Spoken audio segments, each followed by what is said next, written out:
Kali ini gue udah sama Marceliam atau biasa dipanggil Celi. Salah satu punggawa di bengkel Mika Motorcycle.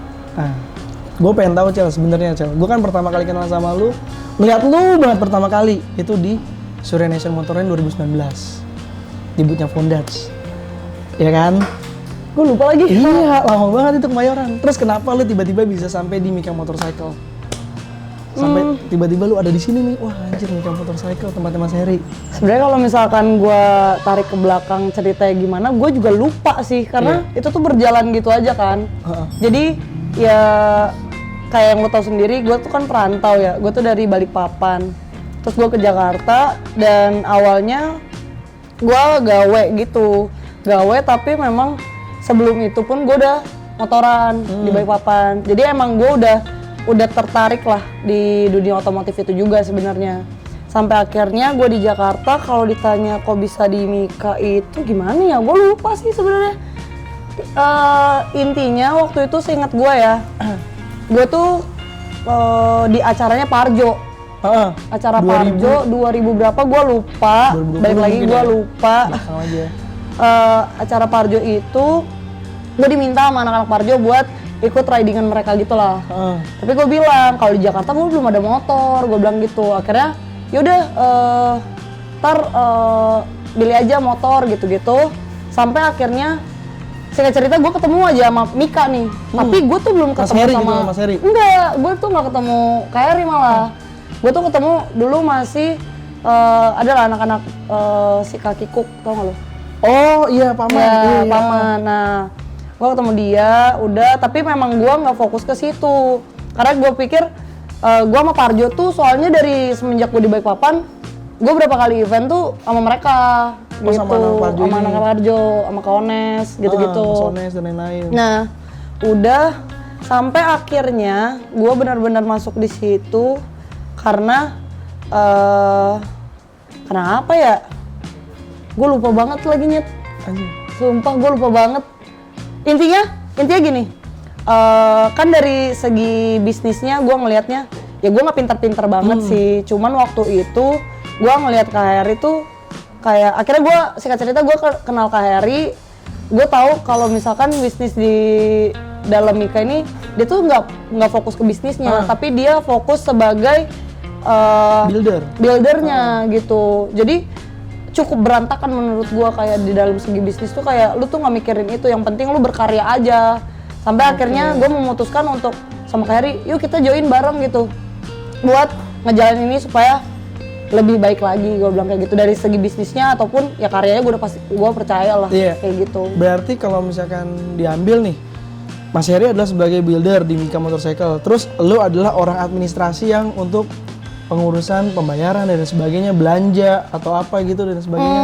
Gitu sebenarnya itu bareng sih, cuman mungkin intinya ya gue akhirnya partneran lah sama dia untuk di Mika ini. Kalau ditanya kayak owner siapa apa segala macem tuh kayak kita nggak pernah ngejawab owner siapa dan gimana sih, kayak banyak banget karena agak complicated ya menurut gue, dan juga kayak ini emang sistem kekeluargaan aja gitu, kita saling ngebantu. Lu bantu gue bantu lu gitu. Dan kalau misalkan ditanya posisinya apa di dalam sini, kita tuh akhirnya dibagi dua gitu. Gue bagian untuk keluar bengkel, lu kerjain yang di dalam bengkel. Which is kayak gampangnya sih pokoknya apa ya? Lah, gitu ya kayak gitu. Marketing lah apa yang gitu-gitu tuh gua untuk branding keluarnya, dia yang ngerjain di dalamnya kayak gitu. Lu branding luar singkatnya sebenarnya kayak gitu, betul. Simpelnya kayak gitu. Cuman kalau misalkan lu nanya yang lebih detailnya lagi, kayak gue butuh dia deh karena biar POV-nya sama gitu. Soalnya gua pun kadang ngobrol sama Kak Heri pun kayak, Kak kita ini gimana sih sebenarnya di dalam sini tuh? Karena kan orang bertanya-tanya, gue tahu itu, gue tahu kayak ini Mika bengkel siapa sih atau ya apalah gitu, ini Celi siapa sih, Heri apa sih gitu kan? Gue paham sih. Cuman gue memang dari awal pun bilang sama Kak Heri kayak, oke Kak, lu tetap dengan brandingan lu ya Heri Mika Motorcycle ya, which is lu builder dan kita sama-sama part of Mika Motorcycle lah, Iya, intinya itu. barengan gitu ya, di Mika Motorcycle. Apa ya? Ya partneran lah. Ya gua sama lu tuh sepaket. Ya, Nggak bisa benar. kayak Celi-Celi hari-hari tuh menurut gua nggak bisa, apalagi kita ngomongin Mika Motorcycle. Mika Iya. Motorcycle tuh siapa? Ya, Ya, lu gua nih. berdua, kayak gitu. Akhirnya kesepakatannya seperti itu. Cuman bukan buat, karena sebelum-sebelumnya ya, FYI, sebelum-sebelumnya tuh gue pernah nemuin kayak banyak banget orang yang berusaha buat ngakuin si Mika Motorcycle itu. Oh, banyak ya? Lumayan. Jadi kayak apa ya? Kayak ya ngerti kan lo aku Iya, iya, gitu, iya. kayak iya ini sebenarnya bla bla Iya, bla, bengkel gua nih, bengkel bengkel gua, gua. Ini gua bangun sedangkan dari kalau sini, gua sama sebagainya. Harry ya benar-benar gua ada obrolan berdua gitu. Kayak gua pun nggak pernah bilang kayak, Kak, lu yang punya Mika, gua bawahan lu, atau sebaliknya Iya. tuh nggak ada yang kayak gitu. Bahkan kita menyamaratakan ya untuk berdua lah gitu. Yang penting tumbuh bareng dan bisnis bareng di Iya. Mika Motorcycle ini. dan Betul, berkembang ya bareng-bareng. berprosesnya bareng, naiknya bareng, ya tujuannya juga bareng demi buat apa ya, mengembangkan si Mika Motorcycle ini gitu. Berarti awalnya pas lu di Parjo itu Rizky Triwono, Paman Kikuk tuh yang emang pertama lu kenal dari Mika. Terus Paman kan lu sebelumnya di sini kan? Sebenarnya gua tuh nggak terlalu kenal ke Mikanya. Gua bener-bener fokus sama Parjonya karena waktu itu yang ngurusin anak-anak Parjo gua. Gitu. Karena lu perantauan dari Balikpapan Sampai akhirnya sini. ya itu tapi memang awalnya kalau dari Mika tuh gua pikir si Paman, si Kak Kikuk yang Rizky punya Triwono, iya, Kikuk. yang punya Mika, karena Kak Heri kan beda banget lah sama sekarang gitu. Dulu tahu kan dia kayak gimana, kayak nggak bisa bukan nggak bisa ngobrol sih, apa ya, dia tuh mungkin terbiasa nggak keluar gitu ke orang-orang, introvert. Sekarang lebih ke bukan ekstrovert lagi, di atas ekstrovert kalau ada ya itulah gitu. Oke. Jadi ya akhirnya pengenalan apa segala macam sampai akhirnya gue ke sini, gue tahu ternyata susunannya seperti apa, dan gue berniat untuk kayak ini bisa kok lebih baik gitu. Oh gitu. Jadi Gitu. akhirnya sampai sekarang berkembang, lu masih tetap ada di Mika Motorcycle dan membantu Mas Heri buat ya udah Mas Heri untuk bagian builder dan sebagainya. Terus abis itu lu untuk PR dan lain-lain sebagainya, untuk cari customer lah di luar gitu dan sebagainya. Iya, secara nggak langsung sih kayak gitu, cuman karena sekarang kan kita mulai ngembangin kayak udah ada Mika Cycle Part, terus ada sebelumnya tuh memang ada, gue waktu itu buat Mika Cycle merchandise yang kayak gitu-gitu, cuman memang untuk sekarang gue lagi nggak fokusin buat Mika Cycle merchandise karena gue lagi pengen apa sih yang Mika Cycle Part dulu aja gitu. Karena gue butuh sejujurnya kalau lo mau tahu ya, gue tuh kayak butuh orang, karena benar-benar di dalam sini tuh gue berdua gitu, otaknya berdua. Jadi kayak kalaupun mau nyari orang lain ya, gue tuh punya trust issue berdua sama dia untuk nyari orang lain. Oh, buat mempercayakan, misalkan lu berdua nih sama Mas Heri terus tiba-tiba ada orang join atau lu buka CV deh, orang lamar pekerjaan di sini. Iya, gue tuh agak buat megang Mika Cycle Parts gitu, buat iya, jual part gitu. Itu tuh agak gimana ya? Karena mungkin ya pengalaman yang udah-udah sih. Sebelum-sebelumnya ya. Gimana ya? Gue nggak akan bilang siapa gimana. Cuman ya Kak Heri pun agak ada trust issue-nya nih sama orang baru gitu. Begitupun juga gua. Jadi kayak ya udah kita fokusin satu-satu. Targetnya apa, tujuannya apa, ya udah dijalanin bareng-bareng. Tapi alhamdulillah berjalan sampai sekarang ya. Puji Tuhan. Terus berarti kan udah berjalan lama banget, Cel. Udah berapa customer kira-kira yang ada di Mika Motorcycle? Wah, gua Dan nggak semuanya kan motor gede semua nih kan? Gue nggak tahu lagi kan. Banyak, puji Tuhan banyak sih. Cuman kayak kalau tanya berapa, gue nggak tahu. Cuman kan ada beberapa kategori ya. Kayak misalkan lu tuh nge-build di Mika itu dari nol kah? Oh, I see. Atau kayak lu datang Acak-acak dengan aja gitu. mau ganti apa, itu kan kategorinya beda-beda ya, Iya. gitu. Jadi gua nggak bisa jumlahin sih itu ada berapa. Ya puji Tuhan lumayan lah. Dari pertama kali lu masuk ke Mika nih sampai sekarang, Cel. Terus abis itu lu tahun berapa berarti ya? Terus berjalan waktu terus sampai sekarang lu kenal banyak orang, apa yang buat lu seneng sih untuk terus sama Mika Motorcycle apa? Yang buat lu seneng? Yang gak lu dapetin di luaran lah gitu. Kayak sebelumnya lu juga ini kan kayak modeling juga kan? Ya gue sebelumnya gue Iya. model. Nah itu maksudnya apa ya. tuh bedanya? Kayak tuh? kontras ya. Terus lu kesini, anjir di Mika Motorcycle lu berkembang juga dan lain sebagainya. Apa yang membuat menurut lu beda di luaran sama di sini? Apa ya? Kalau lu tanya kehidupan gue sebelumnya sama setelah masuk di Mika Motorcycle, menurut gue sih lebih bisa jadi diri sendiri sih, lebih bisa apa ya? Mungkin karena gue juga suka otomotif, gue dari kecil kan. Iya. Memang sih bokap gue tuh bukan anak otomotif banget yang kayak gini gitu, malah Iya. kontras banget, beda banget, kayak 180 derajat kebalik gitu. Karena bokap gue tuh lebih suka sport sebenarnya.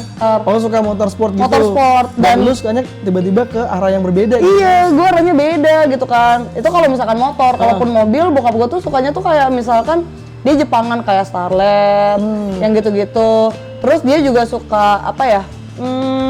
GTR gitu? Enggak, lebih ke apa sih namanya? Apa? Nih gue nggak bisa nih. Apa? Apa? Mobil? Off-road, sorry. Oh off-road, iya. Jadi kayak off-road, terus dia suka Jepang, emang agak loncat gitu. Tapi off-road lu juga suka kan? Gua off-road suka, maksudnya gue suka, kalau simpelnya mobil-mobil gede gue suka, kayak gitu. Cuman kalau dari segi yang motornya, gue agak kontra sih. Tapi dulu gue sempet nyobain, kayak sport-sport gitu. Iya. Nah, gak masuk lagi di gue. Kayak Erwan, kayaknya nggak masuk sih, gue sih nggak masuk. Karakternya tuh Iya, kalau lu Ngerti nggak nggak? masuk. gitu. Lu kalau misalkan nanya, oke, lu bilang gue dulu model. Memang gue model, tapi karakter gue tuh tetap sama kayak gini sebenarnya. Iya, bener. Cuman ya puji Tuhan aja bisa jadi model gitu kayak. Gimana ya? Gue agak aneh juga sih setelah gue pikir-pikir gitu, kayak model tapi dengan karakter kayak gini ya menarik sih. Bener. Cuman untuk pindah ke sini, kehidupan yang berbeda, apa ya? Mungkin kesehariannya ya. Karena gue juga tinggal di sini. Iya bener, itu. Lu bayangin, gue setiap hari yang gue denger tuh gerindaan. Lu kebayang nggak? Gue ngedengerin gerindaan Ini kan setiap kamarnya hari. sebelah kan, Karena langsung kan? iya, rumah gue di sini, kamar gue di sini gitu, kayak ini langsung bengkel gitu, kayak gimana ya? Ya kehidupan gue kayak gitu. Gue Iya, keluar iya. kamar, masih bangun tidur, Udah motor. Gerinda, iya. Bahkan depan kamar gue pun motor gitu loh, kayak ya gue nggak bilang gue abeng banget, cuman gue abeng sih gitu loh. Gue tinggal di Bang sini. Palu masalahnya. berkata abeng udah itu jadi Iya. salah satu ciri Gue khas bukan lu, abeng sebagai yang bengkel. kayak gue ngoprek tiap hari, enggak juga gitu. Karena ada Mas Heri untuk part itulah ya. Iya, tapi sebelumnya sih sebenarnya awal-awal itu gue tuh sempet ngebantuin sebelum gue jadi apa-apa lah. Har. Iya. Kayak dari awal kan Emang lu juga sekarang memang jadi gua- apa? Gue juga nggak tahu sih jadi apa. Lu sampai lu bisa interview gue tuh Iya, berarti iya, kan iya. sesuatu gitu Iya, kayak. betul. Di awal tuh gue bukan siapa-siapa menurut gue ya. Ya sekarang pun gue masih ngerasa juga bukan siapa-siapa. Cuman di awal bener-bener kayak kalau kita ngomong dari segi followers juga nggak ada apa-apanya Iya. gitu, nggak ada, ya biasa aja lah. Dan gue waktu itu pun dari awal gue ngebantuin Kak Heri dari hal-hal simpel lah, kayak Kak bukain tangki, ini ya Iya. buka karbu apa gitu-gitu, belajar dari situ gitu gue sama Kak Heri. Jadi mungkin bisa dibilang kayak 2 tahun pertama tuh gue bantuin dia di dalam bengkel. Lu Sama- indip lah ya untuk tahu apa aja part-part yang di motor ini apa dan Ya sebagainya. itu juga sama, ya gue nggak ada hal lain yang bisa gue kerjakan karena Iya, waktu itu juga gue ada gawean sih, gue masih ngantor tuh waktu itu. Jadi kayak buat dibarengin sampai akhirnya kayak udah mulai rame, terus fokusnya juga udah mulai kebagi kan dari kerjaan gue pribadi dan juga kerjaan di bengkel gitu. Akhirnya makanya memutuskan kayak oke Kak, sepakat ya, lu yang di dalam bengkel urus di dalam bengkel, as a builder gue urus di luar kayak gitu. Oke. Motor yang berkesan yang lu punya di bengkel ini apa sih? Menurut lu? Tuh. Insom. Awalnya FXR ya? No, Dyna. enggak, paling pertama itu Sportster 883. Habis itu baru Habis itu gua upgrade ke Dyna Dyna putih. putih. Gua suka warna putih kan, dan kelas brandingan Insom itu warna putih. Jadi waktu gue pindah ke Dyna, gue bikin sama. Oh, kayak gitu. Dynanya jadi warna putih juga. Dan pada saat itu ya, motor impian gue tuh, ya bukan motor impian banget sih, gimana ya? Gue tuh pengen banget punya Dyna. Gue tuh suka banget club style. Iya, club style gitu. Karena gue ngeliat di Amerika kayak orang tuh Maco pada ya, rebel banget kan. Gue tuh Orang modelnya tuh gila kayaknya. iya, gue tuh kan dulu. Sekarang mah udah insaf. Dulu kan normal banget gue. Kebetulan Berdiri di gua- motor, ya, ya. diri apa? Rebel yang bukan rebel sih, apa ya?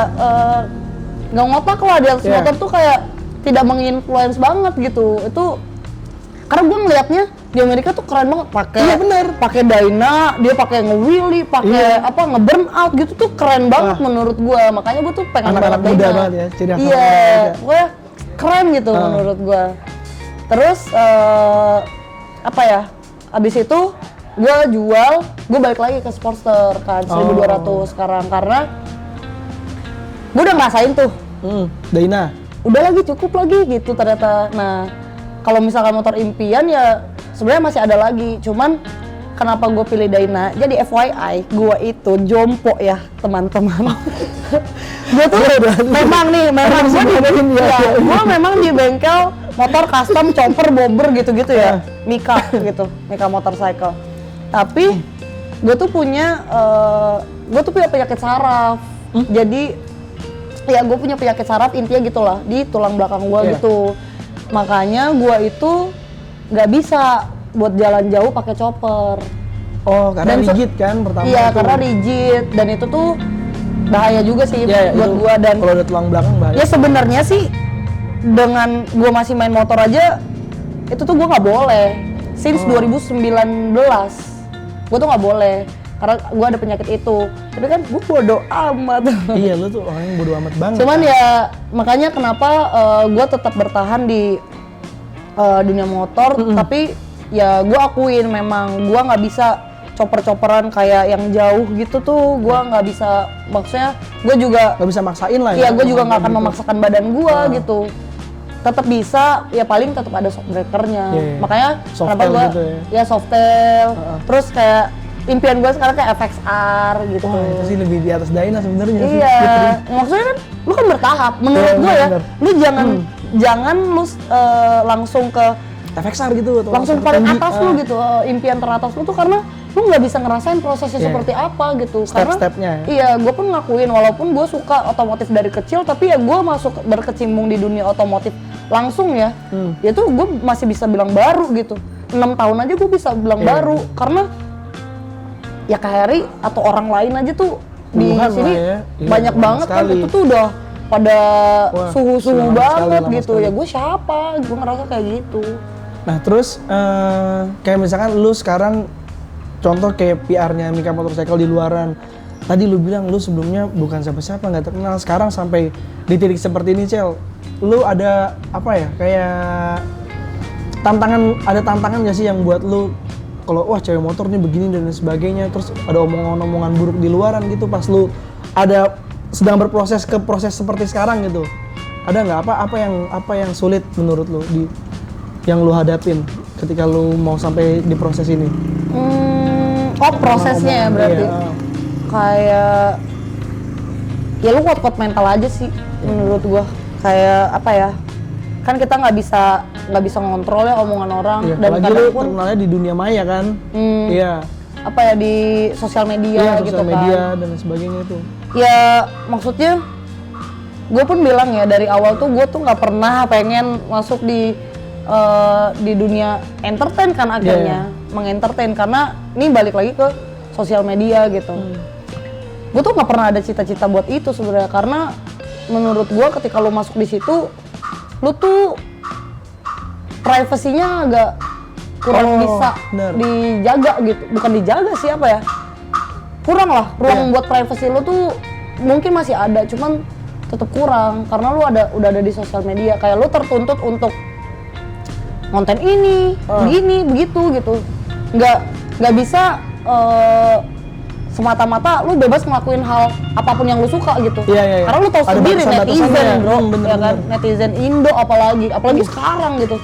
Itu tuh gue Jujur mental gue nggak kuat sih. Gue nggak kuat. Gue aja pernah tuh kena hujat ya sekali. Itu gue langsung nggak main. Gue langsung bukan nggak main sih. Gue off dulu tuh sampai 2 minggu. Anjir. Gara-gara simple. Waktu itu COVID memang. Terus gue lagi di Jogja. Terus gue tuh mau motoran di Jogja. Dan ada anak-anak Jogja yang mau minjemin gue motor. Nah, sebelum kita riding, gue tuh nyobain motornya dulu. Dan itu tuh gue subuh, gue inget banget itu jam 2 subuh gitu. Gue disuruh cobain motor. Pas gue cobain, gue nggak pakai helm pak, memang. Gue cuma pakai masker. Karena dia tuh nyobainnya tuh cuma kayak muter gitu kan, ya? dan pagi gitu sepi, apalagi COVID kan, Iya, jadi bener, sepi banget. Gue cuma muter, tapi memang di videoin sama orang gitu. Terus ya karena gue mikirnya gue suka aja kan videonya, gue posting aja gitu. Buset pak, gue dihujat. Itu ternyata rame dan gue dihujat kayak sesimpel hujatannya gini. Oh ternyata masker lebih penting ya daripada helm. Mana kan mereka nggak tahu posisinya kayak gimana ya? Iya, ya cuma kan gue nggak bisa klarifikasi kayak ini jam segini ya temen-temen. Iya, malas banget kan untuk melakukan hal seperti itu. Dari situ itu pertama kali gue kena hujat tuh kayak wah aja mental gue nggak bisa kayak gue nggak kuat gitu. Ya ternyata nggak sanggup yang gitu-gitu. Cuman berjalannya waktu gue sadar kayak nggak selamanya hal yang kita ngerasa kita bener dalam hal itu yang kita pikir baik itu juga baik buat orang tuh. Iya benar-benar. Jadi ya udah lu kontrol aja. Makanya juga lu tau kan seugal-ugalan apa gua dulu ya bawa motor. Sekarang gua udah mulai lebih baik lah ya. Ya lebih baik karena menurut gua itu resikonya lu masuk di tapi kalau sama dia tetap aja berdua nggak bisa enggak. Tapi kalau sekarang kan gua nggak separah dulu kan. Iya benar separah dulu benar. Pokoknya kalau di sosial media tuh ya itu resikonya lu harus bener-bener ngejaga itu sih, karena jaga itu image kan lah ya. bukan jaga image sih, lebih kayak kan akhirnya kita ini disebut influencer kan. Iya benar. Nah otomatis lu harus bisa menginfluence orang lain. Nah tapi kalau misalkan lu udah sebagai influencer nyontoinnya yang nggak baik kan jadi bad influence. Jadi kayak bad influence gitu. ya benar-benar. Cel, tadi lu bilang lu punya masalah penyakit di tulang belakang, apa saraf kejepit itulah ya. Tapi kalau dilihat-lihat di Instagram lu semuanya tentang touring gitu, maksudnya nggak make sense gitu. Apa lu memaksakan atau memang ini masih bisa dilakuin, atau lu emang suka nih sama pekerjaan ini dan lu ambil itu? Balik lagi yang gue bilang ya, kayak itu nggak akan terlalu berasa sebenarnya kalau misalkan selama itu masih ada shocknya. Oh, tapi lu perjalanannya jauh nih kebanyakan yang kita lihat di Instagram lu dari Jakarta ke Sabang misalkan ke 0 km waktu itu lu pernah juga kan sama anak Bandung. Itu kan bukan perjalanan yang pendek ya, mohon maaf. Iya. 8 jam, 7 jam nggak mungkin tuh berhari-hari. Lu harus percaya ya kata-kata ini kayak bahagia apa ya? Seneng tuh jadi obat gitu. Oh, ya kan? Oke. Apa hal apapun yang lu senengin yang bikin lu bahagia tuh itu tuh obat. Jadi gue percaya ketika gue jalan gitu ya, itu tuh nggak berasa Har. Cuma berasanya memang setelah itu. Kalau sampai hotel langsung koyoan, gitu kan? Iya. Nah itu yang harus diutamakan sih kayak bawa koyo. Makanya gue pengen ya tolong koyo bikinin yang semeter kalau bisa. Buat langsung ditempel ke punggung gue. Terus sekarang udah banyak pengalaman Cel, dari mulai dalam kota terus keluar kota sampai keluar negeri, lu juga pernah juga kan. Nah belum lama kemarin lu ke Yokohama kan sama teman-teman dari Bandung, dari Pickers. 2023 juga pernah kan. Nah bedanya tahun 2024 sama 2023 apa tuh? Apa nih Yokohamanya? Iya Yokohamanya atau perjalanan lu sama mereka, seruannya dan lain sebagainya. Bedanya apa ya? Mungkin kalau misalkan tahun lalu pada bawa keluarga kan, bawa anak. Jadi sebenarnya gue tahun lalu, iya 2024 tuh gue agak kepisah tuh. Gue cuman sama kayak dan Brad, sama Kak Vika. Jadi tuh cuman 2 tim tuh, Mika sama Brad doang. Nah kalau sebelumnya gue tuh sama Brad, sama Mas Chandra, Pickers, Teh Irvin, rame gitu. Indonesian Tech lah ya. Iya, Indonesian Tech pokoknya. Yang 2023. Jadi kalau misalkan ditanya bedanya apa, ya bedanya lumayan beda sih itu gitu. Memang tahun 2024 tuh banyak orang Indo yang berangkat, tapi kita misah. Oh. Gitu. Punya agenda masing-masing lah ya. Karena sama keluarga kan. Nggak bisa dipaksain juga. Dan kalau misalkan kita ngomongin eventnya si Yokohama Hot Rod custom show itu menurut gue dan menurut yang lain juga gitu. Kayaknya lebih ramean 2023 deh. Oh, dibanding tahun kemarin. Sebenarnya rame sih, acaranya tuh rame, tapi itu kalau misalkan kayak si guest-guest dari US itu tuh ramean 2023. Gitu. Gue ketemu kayak wah banyak deh yang 2023 tuh banyak banget builder dari luar gitu. Dibanding tahun kemarin. Ya kalau acaranya mah rame-rame aja. Cuman ramean yang 2023. Tapi sama-sama seru sih. Terus kalau misalkan dari segi motoran, lu udah pernah kalau di luar negeri tuh selain kita ke Malaysia waktu itu kan, terus Malaysia, Indonesia, tempat mana lagi yang udah lu pernah motoran di sana? Luar. Sebenarnya baru itu sih, Har. Hah? Serius tuh? Iya. Amerika, Jepang? Amerika gua nggak motoran. Jepang gua nggak motoran. Karena kalau misalkan Jepang itu susah. Iya. Kalau Jepang kan susah tuh buat license-nya yang pertama. License-nya, even lu punya international license pun susah di sana. Karena orang sana pun juga susah gitu. Kayak lu harus bener gitu license-nya dan lain sebagainya. Agak repot sih. Mereka lebih ketat lah ya dibanding di sini. Dan kalau misalkan kayak Malaysia juga kan. Bedanya motoran di Malaysia waktu itu kita sama di sini gimana menurut lu? Kan kalau misalkan waktu Malaysia kan gue touring juga tuh. Ada yang, karena kan gue sebulan kan? Ya, gue sebulan tuh. Jadi gue ngerasain banget city rolling, touringnya juga. Touring jauhnya. Menurut gue itu totally different lah sama Indo. Bener sih. Karena highway. Kita highway. Itu highway gue puter balik malam-malam. Kalau kita kan mungkin, let's say Jakarta Bali gitu ya. Jakarta Bali. Lu tau lah medannya tuh seperti apa, kelok-kelok, yang gitu-gitu kan. Bagus, pemandangannya indah gitu. Ketemu sawah, ketemu apa gitu kan. Tapi kalau di sana tuh beda, bener-bener lu totally highway dan lu nggak bisa pelan gitu kan. Iya benar. Dan lurus doang gitu. Lurus terus doang, kenceng. Sebenarnya kalau orang bilang nggak enak, nggak seru. Tapi menurut gue itu experience yang baru gitu. Iya, karena ternyata ya nggak kalau orang-orang bilang nggak seru gitu. Cuma lurus doang. Ya tapi lu harus tetap ngontrol loh speed lu, fokus lu, semuanya jadi itu satu. Itu tuh harus jadi satu kayak gitu. Makanya menurut gua beda sih. Nggak ada yang lebih enak lebih nggak enaknya tuh beda. Jadi emang experience-nya kalau di sana gimana caranya lu bisa ngontrol motor lu dan lu di highway yang itu mobil, truk apa segala macam semua jadi satu. Angin Pak, wah gila sih. Wah itu yang paling parah sih anginnya itu sih. Angin sih, lu bisa ke bawah angin kayak gitu tuh bisa banget. Terus speednya, gua gas ini udah mentok udah mentok nih. Ini mentok banget nih, nggak bisa habis. Sumpah, gila banget. Bener. Ya kalau di sini kan, wah seru ya jalannya, kelok-kelok nggak ngantuk. Bener. Terus juga banyak pemandangannya. Kalau di sini bedanya itu. Ya plus minus lah ya antara di luar sama di sini. Plus minus, cuman nanti gue spill dulu. Amerika kayak ini tahun lalu kan. Kemarin udah sempet DM sama Max Cave. Max Cave lagi. Gawat banget tuh. Tapi sih gue janjian kalau sama dia tuh gue janjian sebenarnya pengen visit ke workshop dia. Tempatnya dia sih. Iya. Gue pengen visit ke tempat apa agenda lu mau ke Amerika ntar itu apa, Sel? Healing. Anjay. Emang udah nggak lagi? Nggak. Ini ke Amerika healing nih ya? Untuk target gini, kemarin gue udah bahas sama Kak Heri, target 2025 gue ya, gue pengen tambah experience baru aja. Oh, mau nge-explore tempatnya? Mau banyak explore hal-hal lain lah. Kayak orang bilang, lo kan udah ke Amerika, ya kan tapi beda. Iya ya benar. Kan? Waktu itu gue ke Amerikanya tuh, buat modeling gitu lah.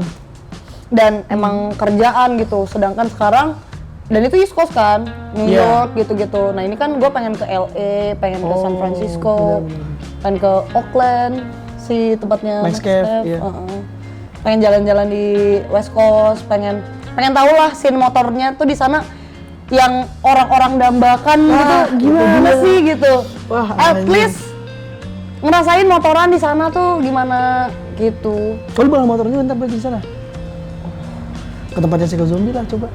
Gue sih udah ada beberapa ya yang gue hubungin kayak Sosa. Oh, Sosa Metal Works ya. Sosa, maksudnya ya teman-teman dulu lah Sosa. Yang pernah kesini lah ya. Yang pernah kesini, yang udah gue kenal juga. Sama Max Rev juga sebenarnya gue udah pernah ketemu waktu di Jepang. Nah, kira-kira kapan sih ke Amerikanya? Belum tahu atau udah ada tanggal tapi lu masih Udah sembunyi ada. kan? Oh. Udah ada. Guide beberapa brand nggak lu untuk itu? Lagi sih sebenarnya lagi proses karena gue mikirnya gini, gue tuh pengen banget bawa brand-brand Indo gitu. Brand lokal lah ya. Brand lokal brand ya yang gue bawa ke sana karena ya biar ngenalin juga gitu. Yeah. Kan gue juga memperkenalkan diri gue dari Indonesia nih gitu. Dan gue bawa beberapa teman-teman Dan yang bawa support ya yang betul. motoran di sini. Kayak contohnya ya, kayak waktu itu gue di Yokohama tahun lalu, gue tuh ketemu anak-anak dari Amerika juga, anak Beetle. Ada satu orang yang Beetle helmet. Oh, Beetle helmet ya. Ya, Beetle helmet tapi yang dari US. Kenapa gue kesana? Karena gue sempat ada obrolan gitu, mereka tuh pengen datang ke Indo. Oh. Mereka juga tertarik lah di Indo, Beetle scene motornya. Atau orang-orang Ya Beetle yang dan siapapun lah. Ada beberapa teman-teman gue di sana gitu, yang akhirnya kenal gitu. Mereka tuh pengen banget ke Indo, ngelihat scene motor di Indo dan jadi tuh kayak gue barter gitu, gue ke US tapi lu ke Indo ya. Oh. Terus kayak gue lagi planningin mereka buat datang ke Custom War. Oh gitu. Gue planningin mereka buat datang ke Tapi belum tahu lagi Customer kapan, 2025 kali ya? Biasanya kan Ada kan? anticipate lagi kan mereka. Enggak, tapi udah harusnya fix ya. Iya, harusnya fix, tapi nggak tahu deh. Nah, lu udah lumayan lama Cel main di dunia motor, custom dan sebagainya, ngebengkel di sini juga. Apa bedanya pas lu pertama kali masuk ke sini, terus lu nyobain scene motor di sebelumnya lah, di zaman sebelum Covid sama sekarang, bedanya apa? Anak-anak tongkrongannya atau apanya? Apa ya? Ada nggak sih menurut lu yang lu lihat? Sekarang mungkin lebih luas kali ya. Lebih banyak maksudnya orang-orang udah mulai tertarik di dunia Custom. Sekarang udah banyak, apalagi cewek-cewek udah mulai banyak tuh motoran. Ya entah itu cuman buat ngonten atau memang dia into di motor atau enggak, tapi menurut gua itu udah semakin luas gitu. Iya, dibanding yang sebelum-sebelumnya lah ya. Dibanding sebelumnya gitu. Kalau misalkan kita ngomongin brand Cel, yang sebelum-sebelumnya udah pernah kerja sama lu, terus abis itu yang sampai sekarang masih kerja sama tuh udah ada berapa brand sih sampai sekarang? Kontrak Iya, kontrak. nggak ada gua lagi nggak ada kontrak Sekarang ya sama nih, siapapun. 2025 kosong. Wah, iya. Karena menurut gua ya, kalau misalkan gua mau explore dengan cara gua kayak gini tuh susah, Pak. Kayak sebelumnya ngikutin MU mereka gitu. ya kayak sebelumnya gue sama Eger gitu ya. Ya pasti kan tetap ada boleh nggak bolehnya. Jadi kayak nggak bebas, apalagi tipikal gue tuh orangnya tipikal kayak nggak bisa diatur, bukan nggak bisa diatur sih, nggak bisa diem aja gitu. Jadi agak bingung guanya untuk bergerak. Yang gue ada plan buat kesini, tapi ternyata ada tuntutan ini, pusing gue. Oh. Jadi gue memilih untuk kayak gue nggak usah terikat dengan brand apapun deh. Toh juga gue tuh banyak teman-teman yang punya brand kan. Gue lebih pikir buat support mereka. Takutnya gitu. kalau udah terkait sama yang ini, ntar lu nggak bisa support. Nah iya, soalnya gue beberapa kali tuh bilang kayak, tuh takutnya misalkan gue kontrak di brand apa, gue nggak bisa support temen gue nih gitu. Iya. Jadi ya gue memilih untuk nggak dulu deh kayaknya. Berarti lu lumayan apa ya? Kalau misalkan kontrak dan support temen itu, kalau kontrak lu dapat money kan, misalkan ya fresh money lah istilahnya, dari berarti lu memilih pertemanan lah ya dibanding hal seperti itu, karena lu duitnya banyak mungkin. Amin Tuhan, amin. Ya kan gue mah aminin dulu aja ya. Maksudnya untuk sekarang menurut gue kenapa gue memilih untuk nggak kontrak, ya kasarnya kalau lu bilang kalau kontrak kan dapat fresh money bla segala macam, nggak milih itu karena gue lagi memilih untuk investasi. Investasi apa? Investasi link, Pak. Oh. Investasi channel gitu. Yeah. Gue lebih baik gue explore, ketemu banyak orang, ketemu teman-teman. gitu. Ya jadi kan lebih luas ya. Yeah. Dibanding gue kontrak tapi di kerangkeng gitu. Harus jadi terbatas kan, harus ikutin ini, nggak boleh ikutin ini. Yeah. Ada duit ya ya realistis sih, kita memang harus cari duit. Cuman untuk sekarang gue kayaknya belum deh, masih muda ini. Anjay. Berapa umur sekarang kalau boleh tahu? OTW 25. Kita ikutin tahun aja. Anjing. Sejauh ini siapa yang menginfluence lu untuk tetap bertahan di skena motor, di perbengkelan kayak begini?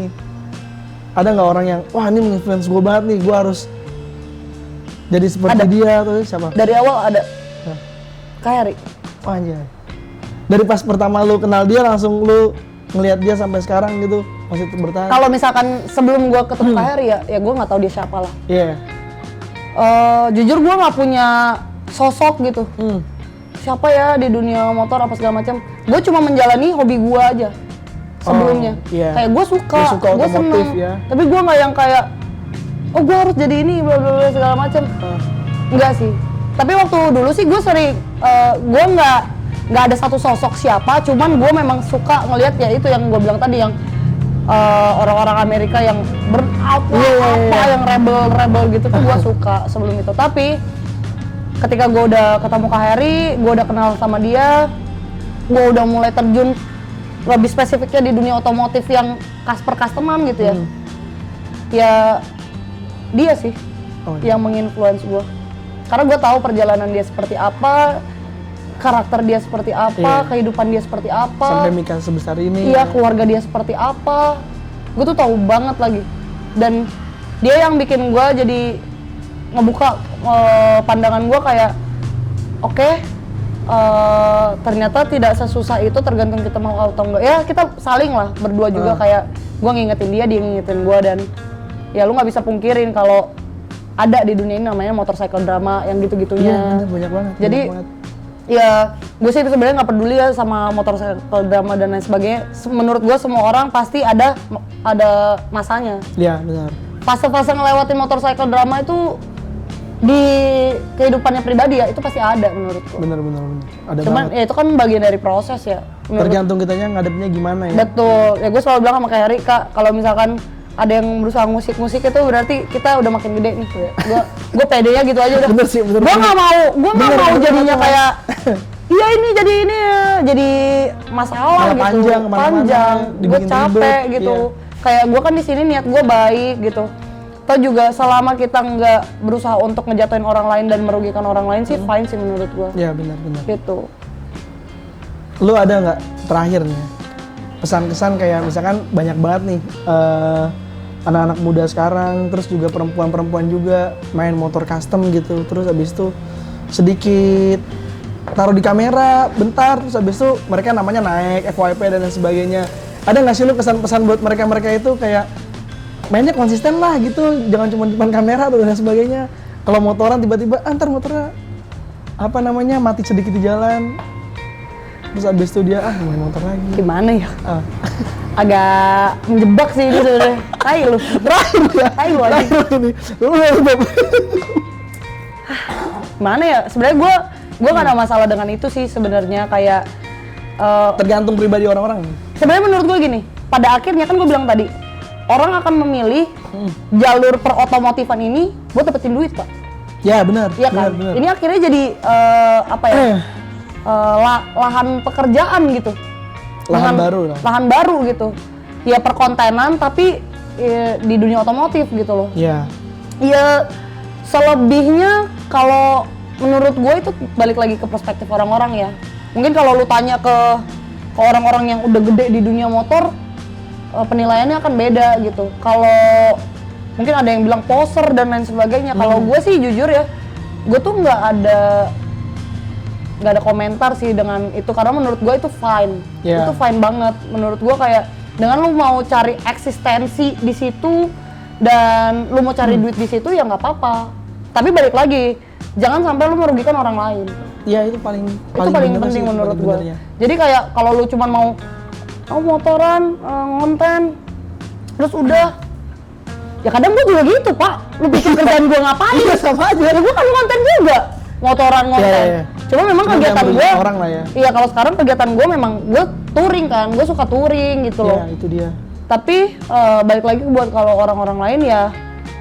Gue harap sih dia benar-benar juga suka gitu dengan dunia yang dia anut gitu. Into deep Maksudnya di motor ya? si motornya gitu. Kayak kalau lu memilih untuk mau cari eksistensi di situ atau nyari duit di situ, at least lu cari tahu lah tentang si dunia motor itu kayak gimana sih. Karena gue ngerasa ketika lu tanya kayak gini, gue belum pantas lagi ngejawabnya gitu. Anjing lu. Iya, gue ngerasa kayak gue juga masih baru. Gue nggak bisa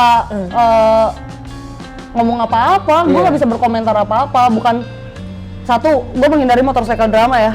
Itu paling bener banget. Itu jujur menurut gue, diam adalah emas.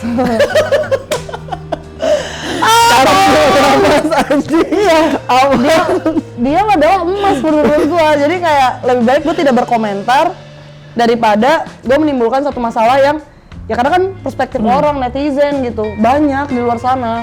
Ada yang mikirnya kayak bagus-bagus aja kok. Ada yang mikirnya mungkin yang udah senior kayak ini nih ngerusak apa lah, kita nggak ada yang tahu kan. Oh, satu lagi yang terakhir banget ini. Lu terakhir lu banyak Bentar. Lu masih nggak sih di Main Cantik sekarang? Masih? Oh masih. Terus abis itu apa agenda kedepannya 2025 sama Main Cantik? Ada nggak? Karena kan itu semuanya perempuan semua kan. Terus abis itu dibawa sama Teh Poppy, ada Adela juga temen lu dan sebagainya. Apa kedepannya 2025 ini resolusi? Resolusi apa ya, yang pasti mungkin lebih banyak ngebuat movement yang lebih oke kali ya. Ya sebenarnya udah oke sih, cuman maksudnya lebih bisa nge-guide si perempuan-perempuan ini kalau misalkan kita tuh sefrekuensi, bisa ngelakuin banyak hal bareng kayak gitu, lebih produktif atau ya apapun hal apapun lah. Tapi di dunia otomotif? Gak mesti kan? Gak mesti, iya. Kan Main Cantik kan sebenarnya kita bukan klub motor. Iya sih. Tapi memang sebagian besar memang ya suka motor gitu, dan gak dipungkirin juga kita banyak activity yang motoran gitu. Oke. Udah ada yang last tahun lagi. ini FXR berarti ya? Nggak tahu lagi gua. Tinggal kombi mau sama seri. Gak sih, ya. Gua tidak mentargetkan FXR itu kapan sih. Cuman untuk sekarang kayak gue pengen lagi FXR gitu. Ya kan kayak gue bilang tadi, gue tahun ini pengen explore banyak hal. Jadi otomatis kan gue harus spend di situ gitu. Apa lu ke Amerika emang nyari FXR juga di sana, Mas Heri? Ya kita lihat dulu aja. Ya kan coba lihat nanti di sana gimana enaknya. Ya bisa diobrolin lah. Oke, gua Hari dari Tempat 5 sama Celi. Kita cukup sekian dulu hari ini. Sampai ketemu di episode selanjutnya. Bye.